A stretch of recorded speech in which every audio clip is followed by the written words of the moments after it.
Hola, ¿cómo les va? ¿Cómo andan? Mi nombre es Andrea, algunos ya me conocen, estuvimos compartiendo la temática de comunicación y en esta oportunidad vamos a desarrollar una nueva unidad temática fundamental también para la psicología social que tiene que ver con la temática de grupo. Ustedes van a tener conmigo 3 clases.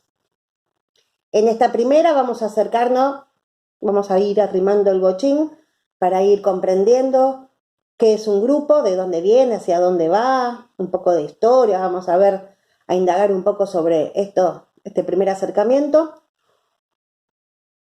Una segunda clase donde vamos a hablar específicamente acerca de la definición que hace la psicología social de lo que es un grupo.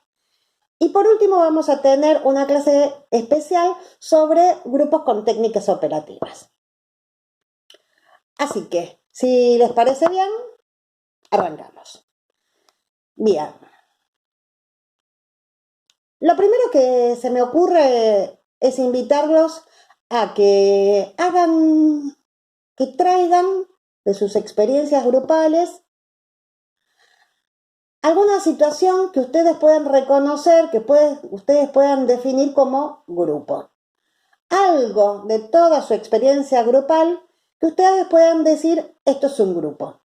Y les propongo esto para poder utilizar ese recorte que hacen ustedes, para que pueda ser utilizado y para que podamos poner en ese recorte que hacemos, en eso que yo digo que es un grupo, para que podamos ir poniendo todos los conceptos a medida que vamos a ir avanzando. ¿Sí? Así que piensen, recorten, memoricen, hagan un poco de memoria y piensen en alguna situación o algo, o un conjunto o algo que ustedes digan, eso es un grupo. Y ténganlo ahí presente, que es a donde vamos a ir y venir poniendo los conceptos que van a ir saliendo en esta clase. ¿Sí? 2 segundos. A veces es difícil recortar, pero bueno, busquen, seguramente tienen. Cuando a nosotros se nos propone desde la psicología social hablar acerca de grupo, cuando a nosotros se nos propone conceptualizar acerca de grupo, la verdad es que es una temática en la que todos ustedes son expertos. Todos ustedes, todos nosotros somos expertos. Porque indudablemente todos tenemos numerosas experiencias, múltiples experiencias de participar en grupos. En realidad, nuestra vida es un pasar de grupo en grupo. Es decir, que es una temática en la que nosotros tenemos mucha experiencia. Les decía esto de que la vida es un pasar de grupo en grupo, y ustedes seguramente en esto coinciden porque es una obviedad que nosotros pasamos de grupo en grupo.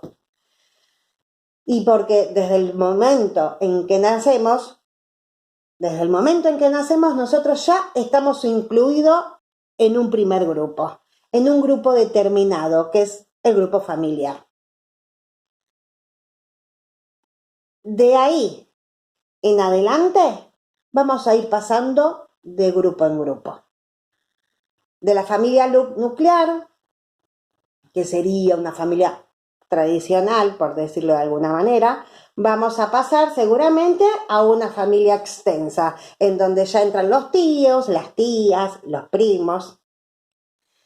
Esta primer familia nuclear, compuesta por rol madre, rol padre, hermanos, ¿sí? Esta primer familia nuclear seguramente está vinculada con otros grupos y nosotros vamos a también relacionarnos con otros grupos. Así que tenemos en primera instancia lo que llamamos la familia nuclear, luego tenemos la familia extensa, luego nos vamos incluyendo en grupos donde nuestra familia nuclear y extensa se van vinculando, después pasamos por el grupo escolar, después pasamos por el grupo de amigos, los vecinos, los amigos del barrio, luego pasamos a los grupos de estudio Y finalmente nos incluimos en los grupos de trabajo. Es decir, que no es ninguna novedad, ninguna situación sorpresiva ni inesperada esto de pasar en grupos, esto de estar en grupo. Dijimos entonces que la vida del sujeto, la vida del ser humano, consiste en un pasar sucesivo, no solo sucesivo hacia adelante, sino hacia atrás, en un entrar y salir en distintos grupos. Y esto se debe principalmente a que la condición del ser humano, la condición del sujeto, tiene una condición netamente social. Nosotros ya en otras clases y seguramente con otros docentes y con otras temáticas, y cuando empezaron ustedes primer año, hablaron de un concepto pilar, basal, fundamental para la psicología social, que tiene que ver con la concepción de sujeto. En realidad esto de la concepción del sujeto es una herramienta válida para entender muchas otras teorías, muchos posicionamientos, muchas ideologías, ¿no? Saber qué idea de sujeto, qué idea de persona, qué idea de ser humano tienen las ideologías nos permiten poder indagar o averiguar hacia dónde se dirigen. Por eso les decía que seguramente en algunas otras clases, con algunos otros docentes, ustedes ya vieron lo importante, no solo lo importante, sino la concepción particular que tiene la psicología social de lo que entiende por sujeto. Porque para Pichon Rivière y para la psicología social, cuando nosotros hablamos de sujeto, estamos hablando de un ser de necesidades que solo se satisfacen socialmente. Y es una manera particular de ver al sujeto. Estas necesidades que el sujeto individual tiene y que solo se satisfacen socialmente, está directamente relacionada con la particular condición que tiene el cachorro del ser humano, que es la condición de indefensión. Porque la verdad es que cuando un bebé nace, una beba nace, lo más particular que tiene dentro de toda la especie animal, por decirlo, es esto de la indefensión. Realmente ya estuvimos viendo cuando hablamos de comunicación esta necesidad no solo de satisfacer necesidades biológicas, sino de satisfacer necesidades vinculares. ¿Sí? Entonces, esta particular condición con la que nace el cachorro del ser humano es que requiere de la relación,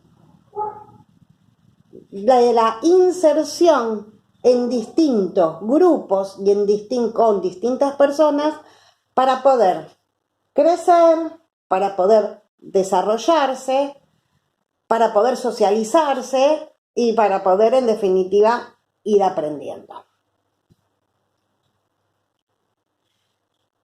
Entonces nosotros dijimos que el ser humano es un ser de necesidades que se satisfacen socialmente.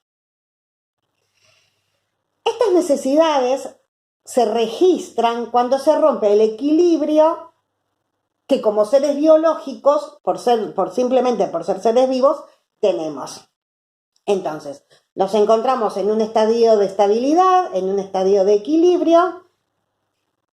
Se produce un desequilibrio que puede ser por hambre, puede ser por frío, algo, ¿sí? Se traduce en una necesidad, se registra este desequilibrio, se traduce en una necesidad, se rompe el equilibrio y aparece la necesidad de la satisfacción de la necesidad de la satisfacción. Exactamente.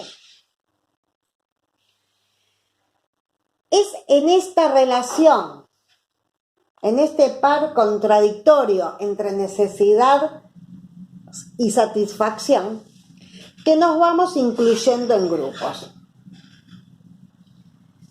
Pero esta relación, necesidad, satisfacción, que requiere no solo del registro mío del desequilibrio traducido en necesidad, sino también de la lectura de un otro para satisfacerla,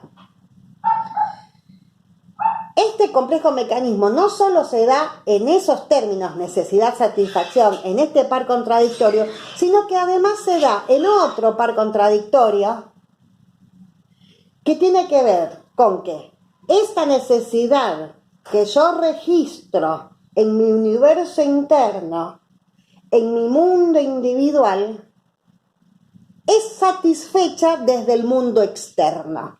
Y entonces acá se da otra relación dialéctica de ida y vuelta, de mutua transformación entre mundo interno y medio externo. Es en este ir y venir de necesidad-satisfacción y en este ir y venir constante de mundo interno, mundo externo, que nosotros nos vamos configurando y nos vamos incluyendo en diferentes grupos.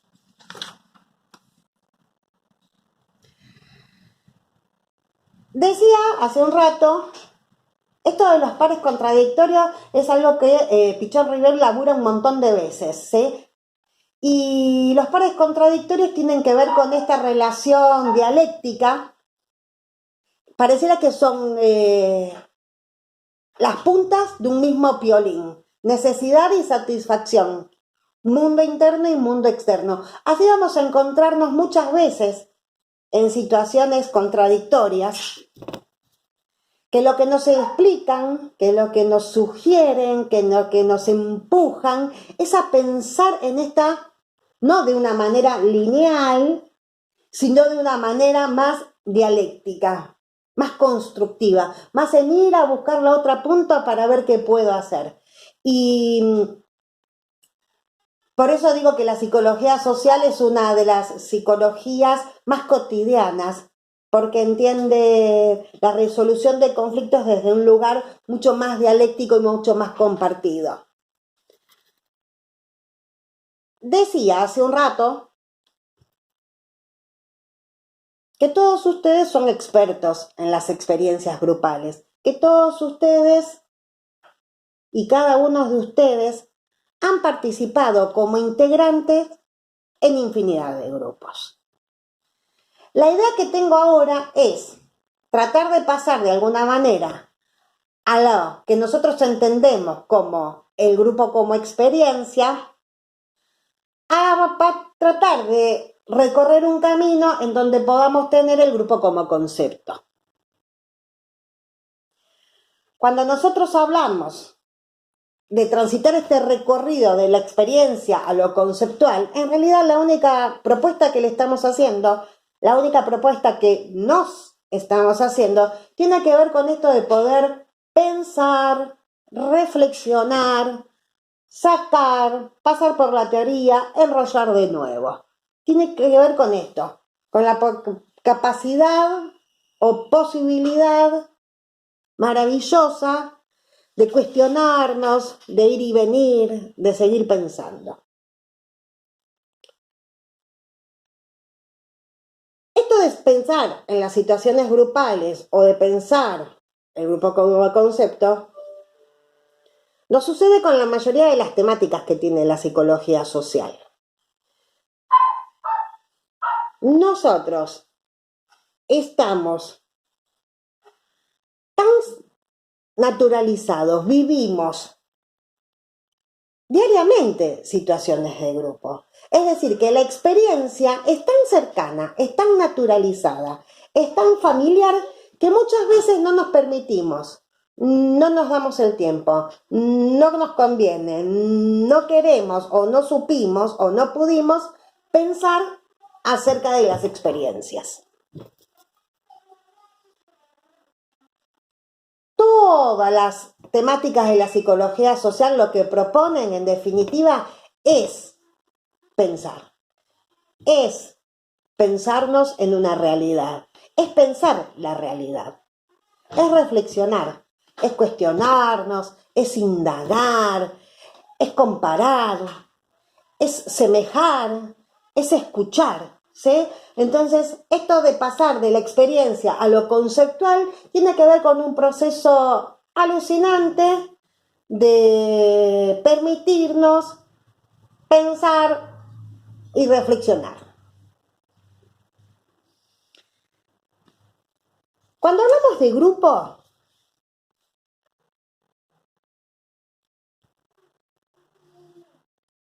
tenemos que empezar a encontrarle una nueva dimensión que tiene que ver con la riqueza que tiene la experiencia grupal. Tenemos que poder pensar acerca del grupo en función de todo lo que nos ha generado a nosotros, todo lo que ha producido en nosotros y a la vez todas las posibilidades que tiene la situación grupal. Muchas veces el hecho de no tener el espacio, la costumbre, el lugar, el hábito de pensar sobre situaciones cotidianas y familiares, que tiene que ver en este caso con los grupos, el hecho de no pensar los grupos, a veces hace que terminamos padeciendo los grupos. Porque no todo es maravilloso en las situaciones grupales. No todo es color de rosa. Es inclusive en los grupos donde se resuelven los conflictos. Así que no siempre, no todo es una maravilla. Si nosotros no podemos ponernos a pensar, si no nos damos la posibilidad de pensar todo lo que nos ofrece, todo lo que nos ha producido la situación grupal, si nosotros no podemos pensar al grupo en todas sus posibilidades, es posible que terminemos padeciendo los grupos. A veces uno termina padeciendo los grupos como integrantes o como facilitador. Muchísimas veces nos ha tocado meternos en grupo y me la tengo que fumar y me quedo en el grupo que tengo. Como integrantes, nos ha tocado estar en algunos grupos donde no tenemos posibilidad de expresar algunas cosas, ni de pensarlo, ni de nada. A veces las reuniones de grupo de consorcio, bueno, es una situación que tengo que transitar, la paso y se terminó. Y muchas veces como facilitadores, a veces los docentes nos pasa que el hecho de no poder tener un tiempo de reflexión nos hace padecer los grupos. Y no estoy haciendo una crítica de los docentes, lo estamos pensando, ¿sí?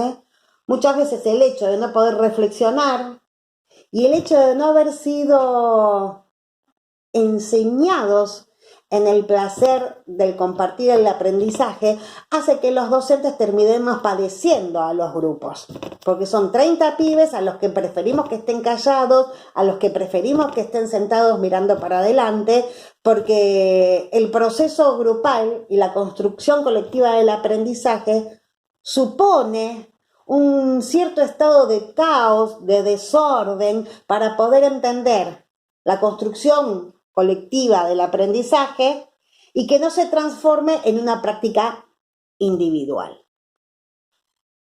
Entonces, más o menos, creo que hasta acá vamos a llegar ahora, después vamos a subir otro videito. Así que como pequeño repaso,